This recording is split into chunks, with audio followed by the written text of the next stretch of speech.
Muy bien, pues ahora vamos a contar con la intervención de Luis Valdés.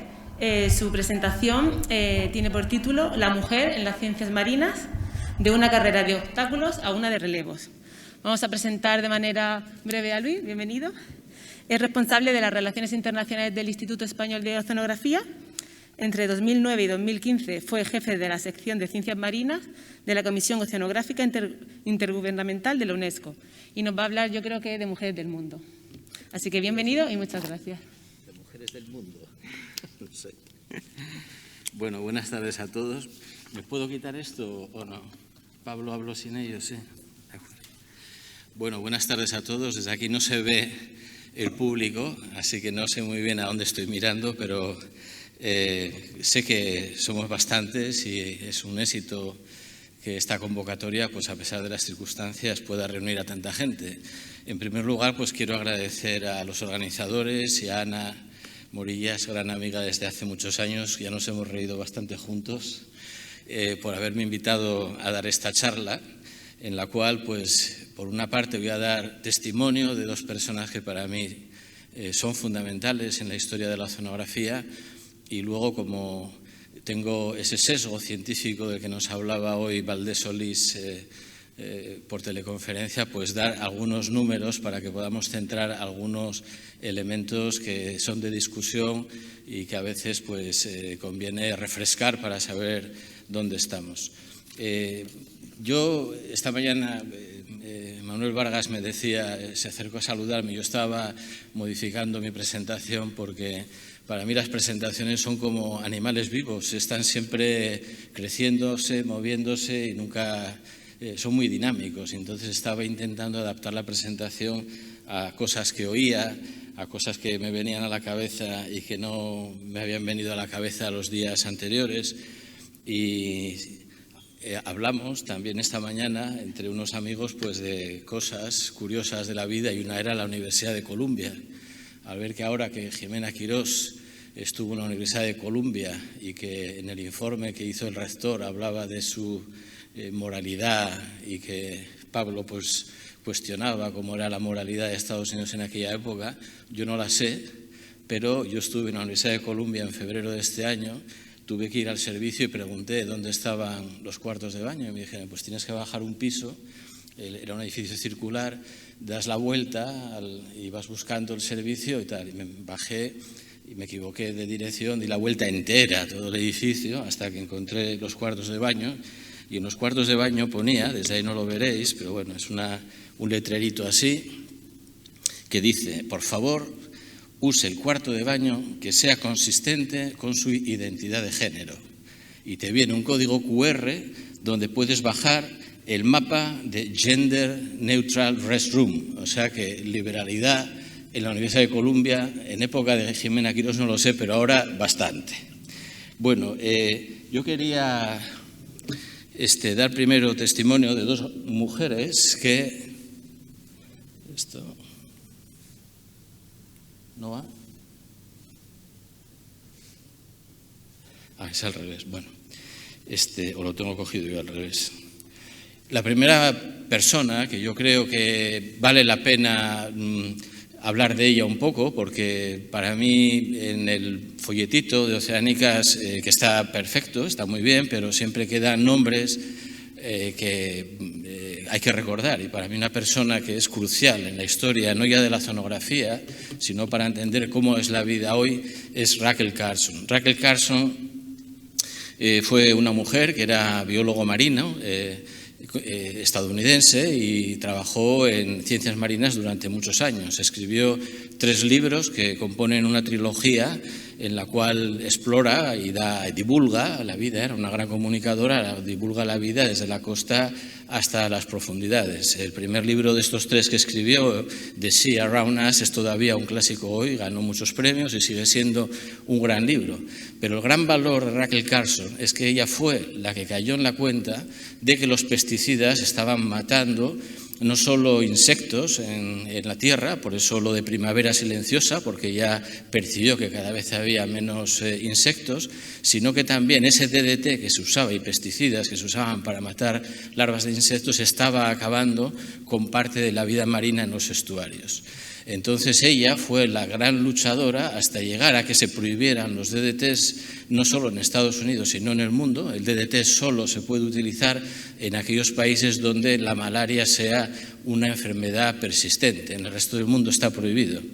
Y ella, en esta batalla que dio por la prohibición de los DDTs, logró que cristalizase los movimientos ecologistas tal y como hoy los conocemos. No existían, eran actividades aisladas y ella fue la que hizo que estos movimientos cuajaran. Así que todo lo que hoy hablamos de ecología y todos los grupos ecologistas deben su existencia a esta mujer, con lo cual el mundo que vivimos en parte lo vivimos porque esta mujer peleó por ello. Otra persona con la que yo tuve el placer de trabajar y que me parece que es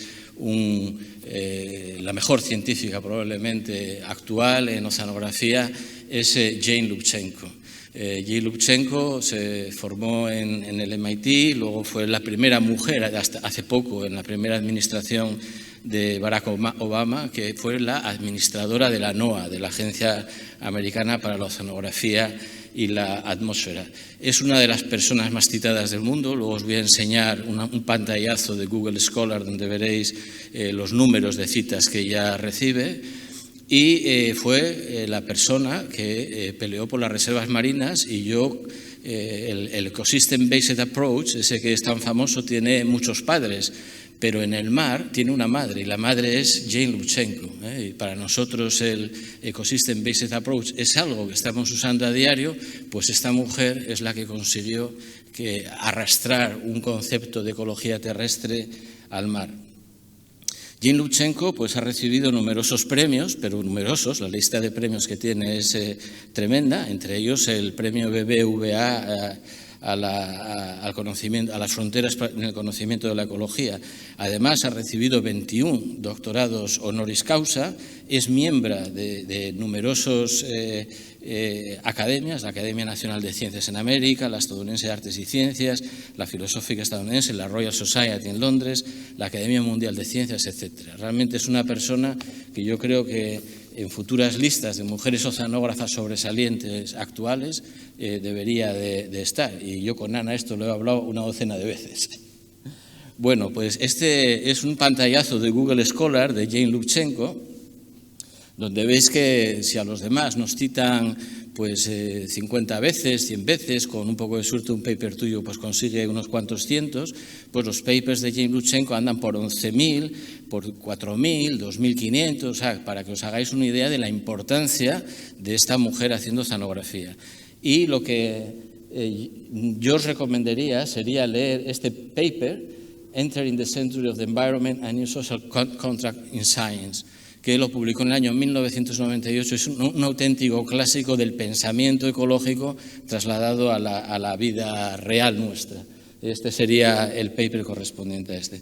Este paper pues, recibió 1.661 citaciones, o sea que es como veis, es un documento bastante citado. Bueno, vamos a pasar a la parte de los números, porque yo creo que conviene de vez en cuando prestar atención a los números para poder enmarcar los problemas en los cuales nos debatimos. Y esta mañana, pues una de las diapositivas que salió fue este famoso esquema, que es el Leaky Pipeline, y que en la UNESCO era el típico gráfico que se usaba pues, para demostrar la pérdida de porcentaje de mujeres conforme transcurría su etapa formativa en ciencia. Cuando acaban la carrera en la universidad, pues tenemos un 53% de mujeres, seguimos teniendo un 53% cuando hacen el máster, pero cuando ya encaran el doctorado bajan un 10% al 43% y cuando ya se incorporan de una manera definitiva a una estructura científica, pues solamente llegan al 28%. Esto es en el total de ciencias sociales y humanas y ciencias naturales y exactas, más ingeniería. Cuando esto lo llevamos solamente a ciencias marinas, pues entonces vemos que los números ya no son tan dramáticos, porque lo que pasa es que del 28% mundial en total de ciencias pasa al 38% mundial en ciencias marinas, con lo cual las ciencias marinas dentro de lo que es el conjunto de ciencias pues ya no está tan mal, sigue estando mal, por supuesto, hay una brecha importantísima, pero está un poco mejor que el resto de las ciencias. Y en España, con datos que yo recopilé de todas las universidades de España, del CSIC, del IO, de todos los centros de las comunidades autónomas y de las ICTS, ICTS son el IH de Cantabria, el SOCIB, el PLOCAN, y también metí ahí Puertos del Estado, porque su estructura organizativa es un poco de ICTS. Pues aunando todos los números que nos salían de recontar los investigadores que había en España en ciencias marinas, nos sale que un 43% son mujeres, de tal manera que tenemos una ganancia de un 5% respecto a la media mundial. Como veis en los números de la siguiente diapositiva, tenemos en el IEO exactamente 50% de mujeres, de hecho un poco más, 50,2% de mujeres investigadores. Luego os doy los datos de toda la plantilla. Esto sería de investigadores, 50% de mujeres, y en el CSIC, como veis, el 46%. Esta mañana, durante las intervenciones de varias personas que tuvieron la oportunidad de intervenir, lanzaban mensajes en este sentido sin dar números. Yo, como tengo los números, pues cogía lo que ellos querían decir y, por ejemplo, se habló un poco de esto, de que los números no diferían mucho entre hombres y mujeres en investigadores en el CSIC. Y aquí lo veis, es el 46% mujeres y el 54% hombres. En cambio, cuando nos vamos a las ICTS y Puertos del Estado, pues veis que baja al 41%. A partir de aquí sí que ya podemos hablar de una brecha importante. Las universidades el 37%. O sea, fijaros, las universidades que parecen el sitio donde todos tenemos que aprender, donde debería de manifestarse la igualdad desde la base, pues realmente está muy alejado de esa equidad en el reparto de puestos de trabajo. Y en los centros de comunidades autónomas es los que tienen peores números. Y estos números no son buenos fundamentalmente por ACTI.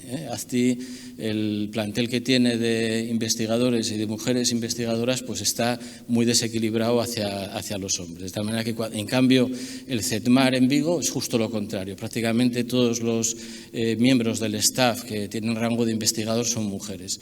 Pero una cosa no equilibra a otra. Hay otros muchos centros en España y el ratio pues es este. En las comunidades autónomas solo el 35% del personal son mujeres en puestos de investigación. Cuando pasamos al staff completo de los centros, pues pasamos de un 43% de mujeres a un 46%. Hay una ganancia de un 3%. Y aquí veis que, por ejemplo, en el IO hay 52,3%, un 2,8% más que de investigadores. Luego ahí la balanza se mueve ya hacia el otro lado. En el CSIC y en las universidades igual, 47%, de tal manera que una parte muy importante del staff de universidades que da apoyo a la ciencia, desde administración, preparadores o ayudantes, etcétera, pues son mujeres, porque como veíamos las universidades estaban muy por detrás en términos de investigadores.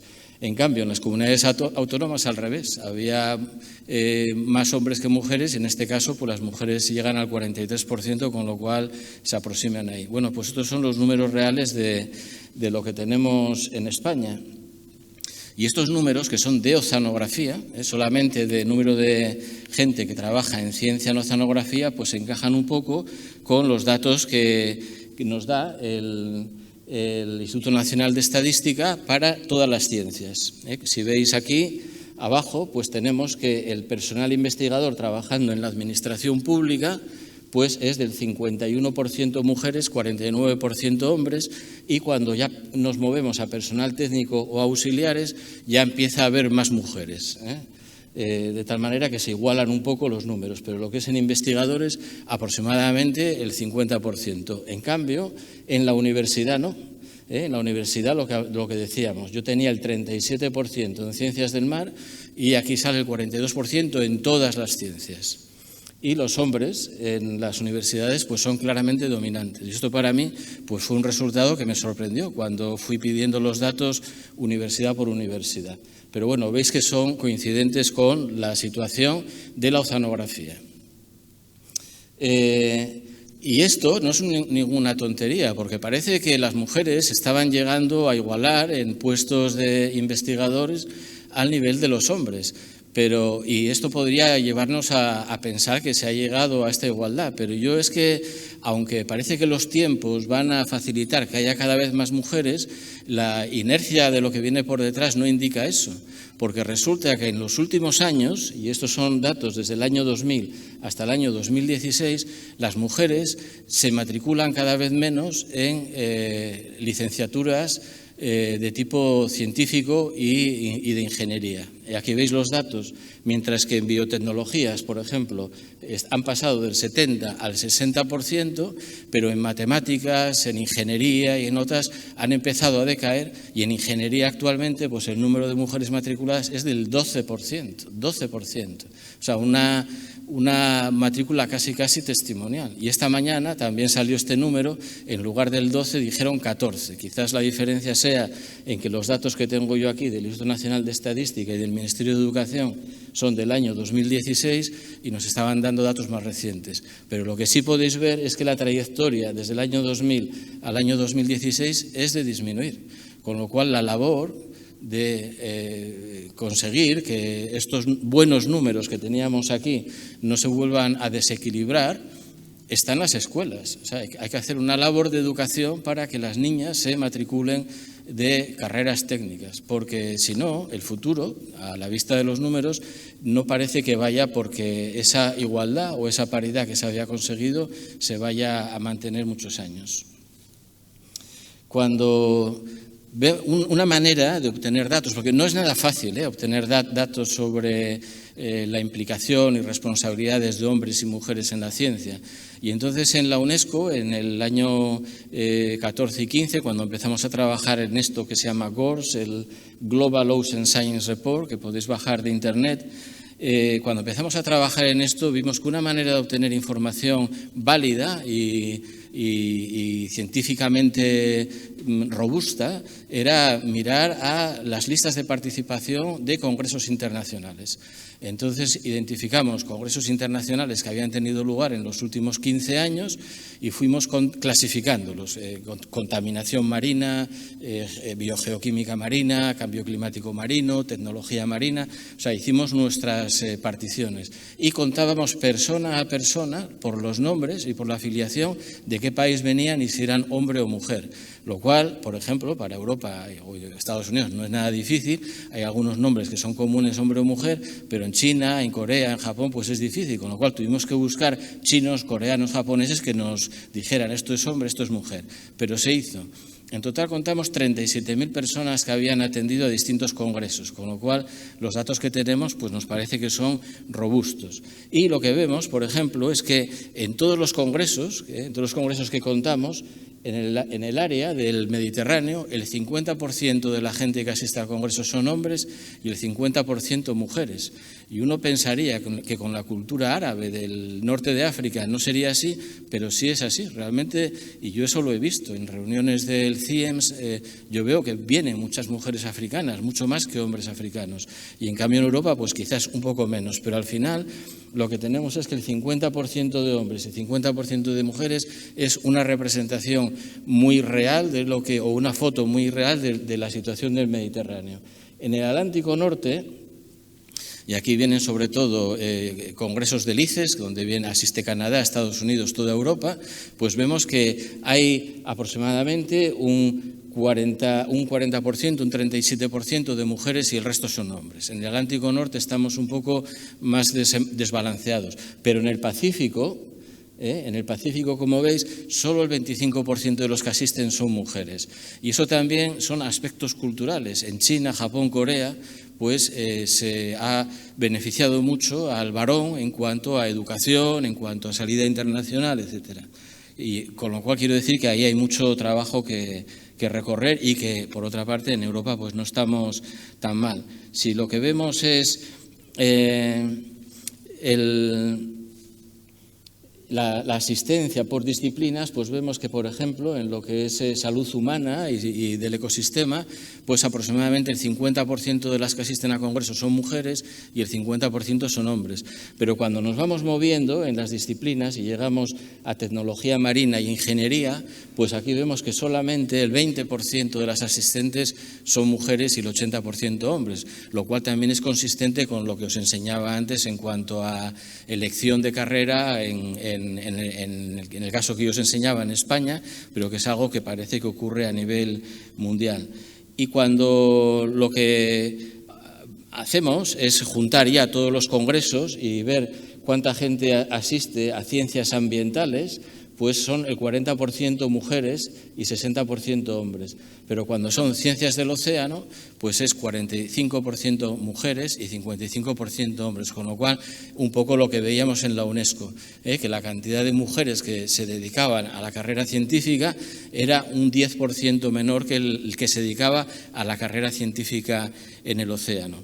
Y por países, pues vemos que en ciencias del océano, pues España aporta el 50% de los asistentes a los congresos, del 50%, quiero decir, de los españoles que van al congreso, el 50% son mujeres y 50% son hombres, Italia más, Rusia también más, pero luego hay muchos países como Alemania, Portugal, Francia, Estados Unidos, etcétera, que están algo por debajo de nosotros. Aunque digamos, se puede decir que en este paquete que está aquí, nos movemos todos en un pañuelo, y en el nuevo Global Ocean Science Report que se publicará este año, pues estos números bailan un poco. Pero bueno, estamos todos muy cerca de ese 50%.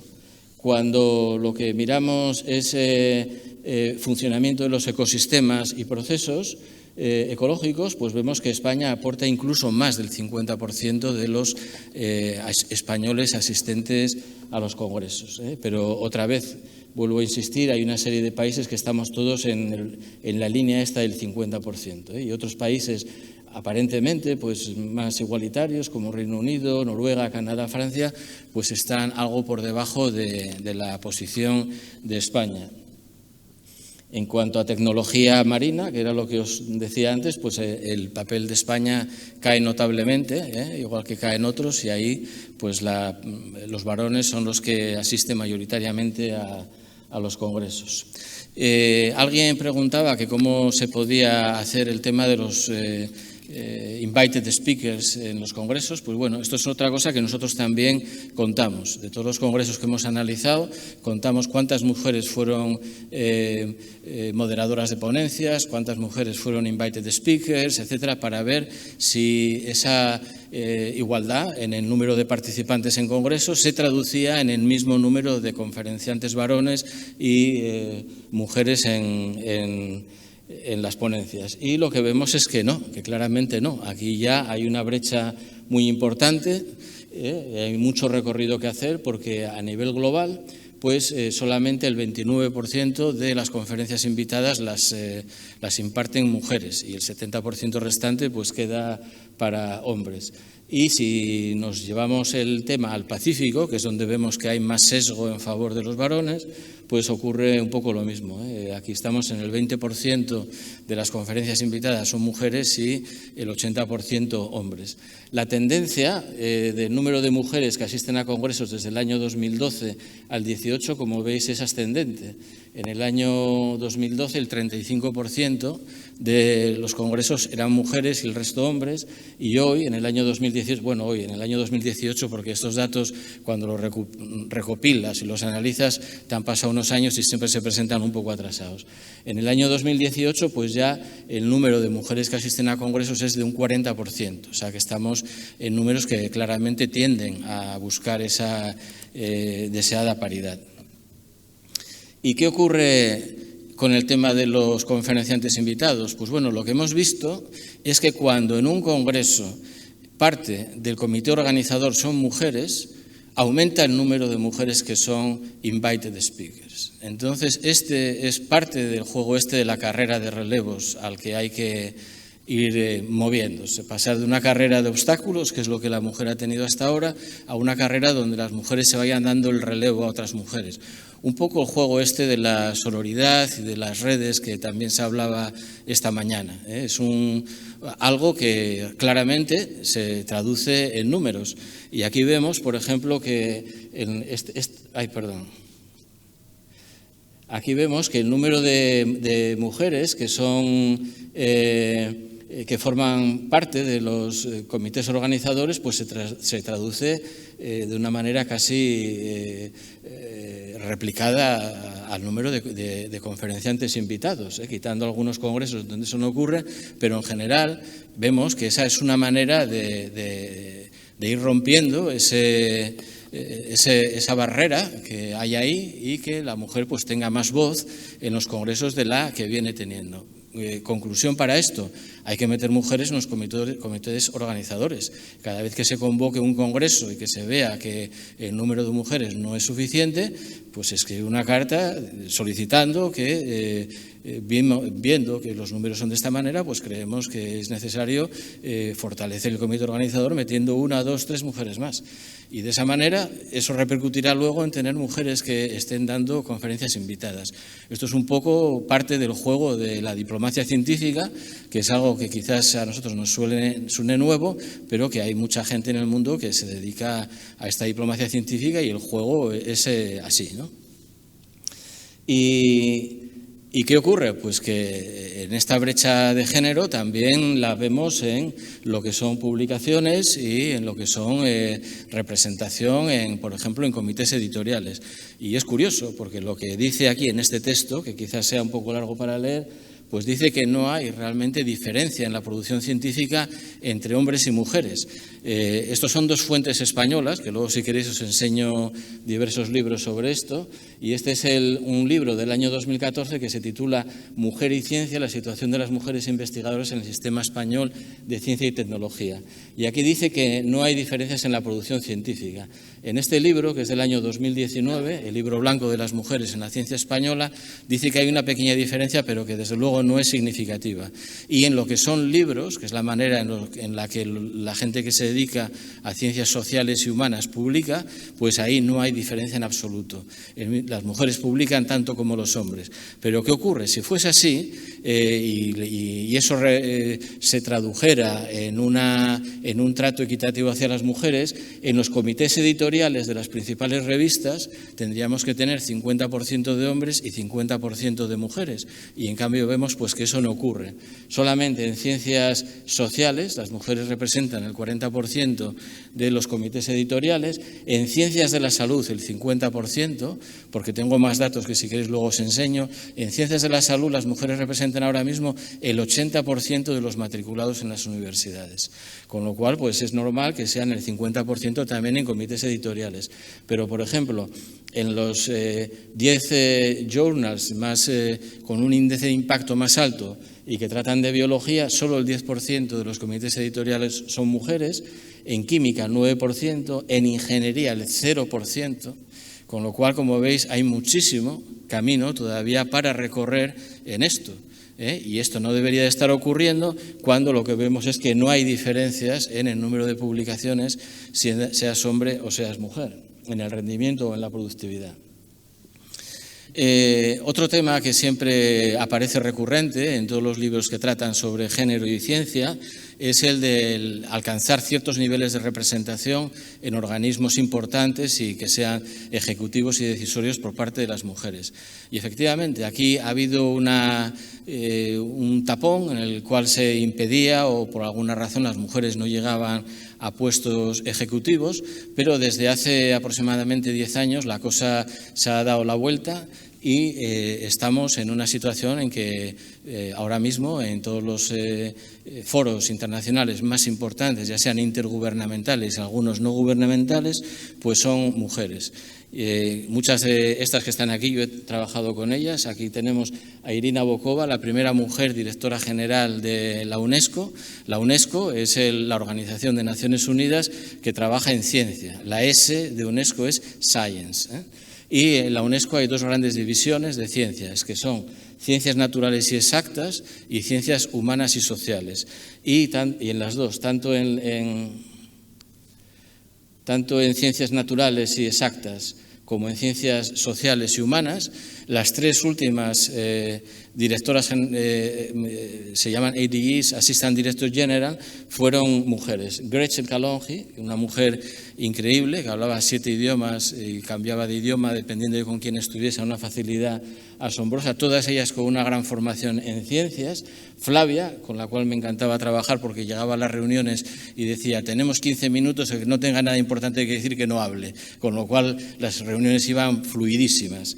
Y aquí tenemos a Pilar Álvarez Lasso, mexicana, que estaba en ciencias sociales, ha tenido 2 sucesoras. Lo curioso es que Gabriela, esta también es mexicana. Esto es muy raro porque en organizaciones internacionales no se suele repetir gente de países del mismo región electoral de una manera tan inmediata, pero bueno, en este caso sí que se ha dado.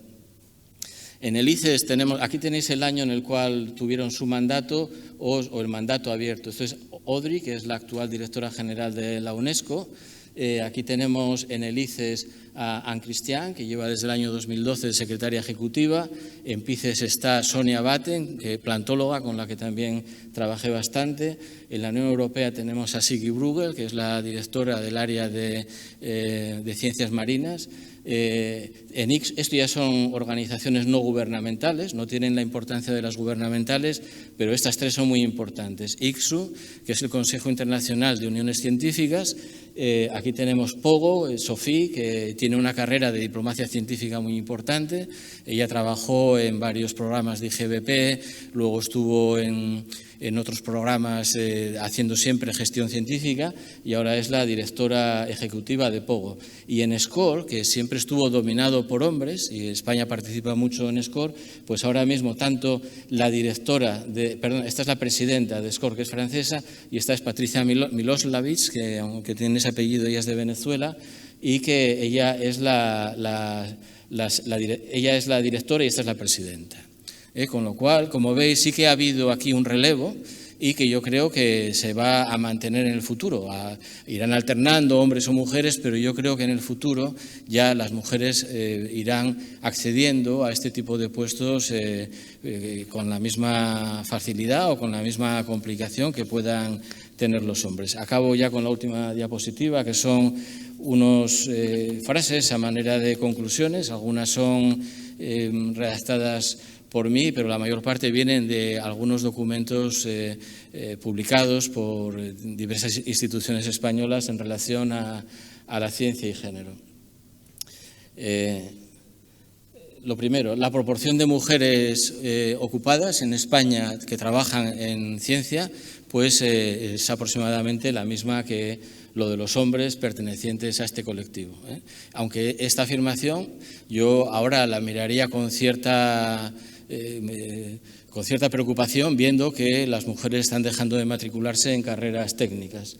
El porcentaje, que es este problema de aquí, el porcentaje de mujeres matriculadas en estudios superiores de carácter tecnológico es muy escaso y ha disminuido, o en el mejor de los casos se ha estancado durante los últimos años. El tercer punto es que no hay diferencias de producción científica entre mujeres y hombres en el mismo nivel profesional, por lo que cualquier discriminación jerárquica está injustificada en un sistema que se denomina a sí mismo como meritocrático. Es destacable el número de pocas mujeres que son invitadas a dar conferencias plenarias en congresos o que reciben reconocimientos de alto nivel, como puede ser premios, doctorados, comités de revistas, etc. Ahí también hay mucho recorrido por hacer. Y finalmente, antes las mujeres eran admitidas como iguales hasta que la profesión se institucionalizaba. Cuando tenías que hablar de instituciones, era normal en la UNESCO, en POGO, en SCORE, en ICES, en PICES, eran hombres los que accedían a esos puestos. En cambio, esto hoy, afortunadamente, pues nos movemos en un contexto favorable para que esto se dé un poco la vuelta, o por lo menos para que se vaya igualando y el número de mujeres, pues en el futuro sea parecido al número de hombres. En fin, nada más. Muchas gracias por vuestra atención. No sé si hay tiempo para preguntas y si no, pues me pilláis por aquí por el pasillo y con mucho gusto os aclaro lo que queráis.